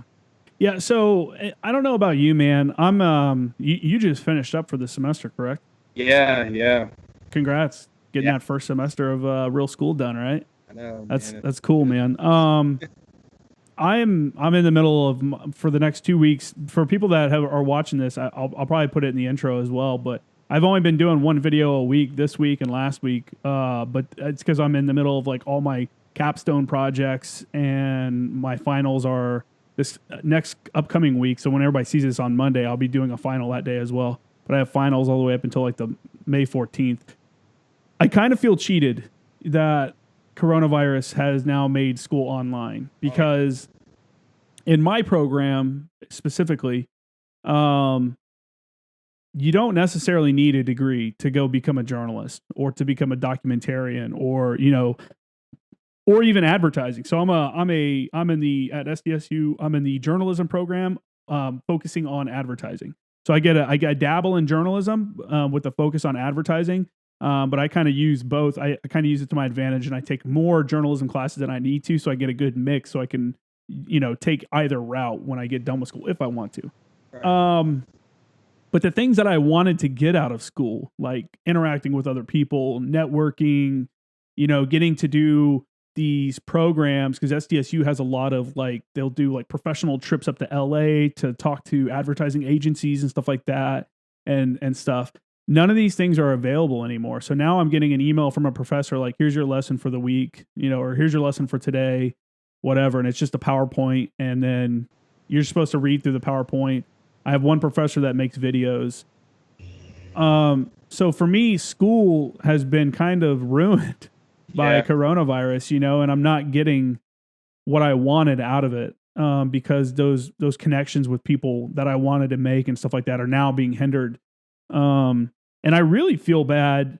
I mean, it's easier for someone like me because I do a lot of my assignments consist of a lot of writing and a lot of like advertising projects. You know, I'll make which can include anything from making a print advertising like layout, like this is what I would like on the ad. And I do Photoshop and stuff already, so it's not too hard, but make like an actual advertisement. Anything from making that, like the design and the artwork, to writing scripts for television or radio ads. And so that's not really hard. I don't necessarily need an in-person sit-down class to teach that. I can get that from an audio or whatever, from audio that they send, or just by looking at YouTube, to be honest. A lot of the stuff I learned can be learned on YouTube.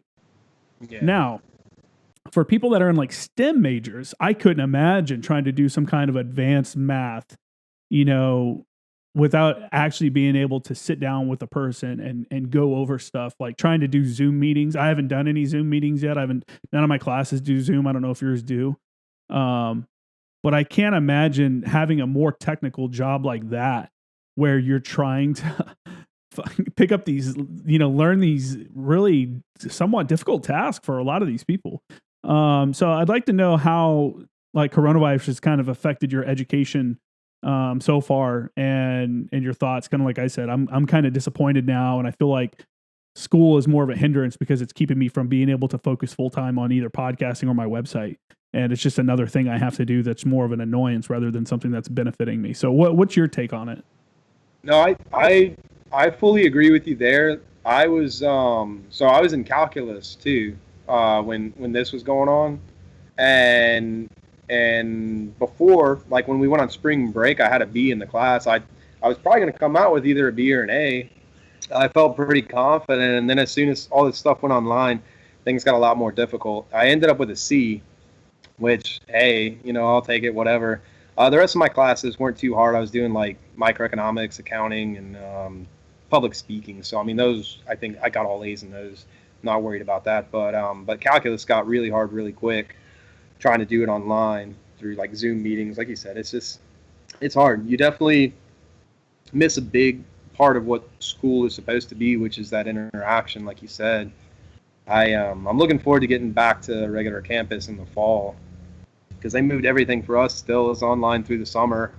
Do you think we're going to go back to school in the fall? Do you think it's going to be online? I think here we will. I don't know about California. You guys know, kind of different out there, but I think Alabama. I think we're pretty set on going back in the fall. I don't see any reason why they wouldn't. I think the only reason that we're not going back over the summer is because they had already previously said they weren't going back. I think if they hadn't already stated that and came out with like a whole plan to do everything online over the summer, we probably would have already been going back over the summer as well. But as it is, yeah, we're going to do the summer semester online as well, which, you know, it's going to kind of suck. You miss out on part of what's supposed to be, you know, the college portion of it, like getting out there, meeting people, sharing ideas. It's harder to do that on a computer, you know? Yeah, exactly. I was trying to rush a new fraternity this year, and no, I'm just playing. Yeah. You're my boy, Blue. Yeah, dude. Well, you know, we're at almost 2 hours, so I think we got what we wanted out of this, and I appreciate you coming on the show, man. And I think not only do you give a good, like I said before, you give a good perspective on different things going through your career, having gone through being a mechanic, going to ANS, doing a deployment with SOCOM, doing a deployment. You know, you did a deployment with 2nd Recon. You did another deployment with 1st Recon, which we did. Again, the MECEP sucked. We all know it. Nobody wants to hear me bitch about it anymore. So you did the MEU there, and now you've gone on to MECEP to become an officer, you know, a Marine Corps officer. And you also had the option to go be Border Patrol. So I think you're doing good stuff, man. And I think I think people should look at what you're doing and emulate that if they're considering getting out. It's definitely something, and I'm sure you'd agree that if you're getting out like 2 years out, you need to have a serious, like, you need to start doing stuff. And that's what I did. 2 years out, I was like, I'm getting out. They're sending me another MEU. I was like, I'm getting the fuck out. And then I started just crushing college classes and using my TA, which, again, another regret I wish I would have done is TA from the time I was able to, as like a corporal, I think is when you can do it. But I appreciate you coming on and giving your interesting perspective on stuff like that. And yeah, man, I don't know if there's any kind of organizations that you associate with or any kind of companies you want to throw a shout out at, but you know, if you want to, here's your time. I know you're not really on social media, so. Yeah, no, not really, man. But I will say, you know, for sure, if you're in the Marine Corps and you're thinking about, you know, a good program to support or get behind, you know, depending on your level or of influence in the Marine Corps, definitely look at our free fall program. Keep that thing going, man. I think that's going to play a big part in the future with the way that the Marine Corps is getting structured and getting smaller, more maneuverable. I think it's a good thing to get behind. But I'm all for skydiving, man. That's me though. Anybody who wants to come out in like 10 years, hopefully I'll have a drop zone here in Auburn close by running. So that's my plan. Sick, man. Well, you know, I'll have you come on the show a couple more times, I'm sure, over time. So I expect you can come on and give us an update on how that's going, how your career as an officer is proceeding and stuff like that. So, but again, like I said, I appreciate you coming on. Tell the family I said hi.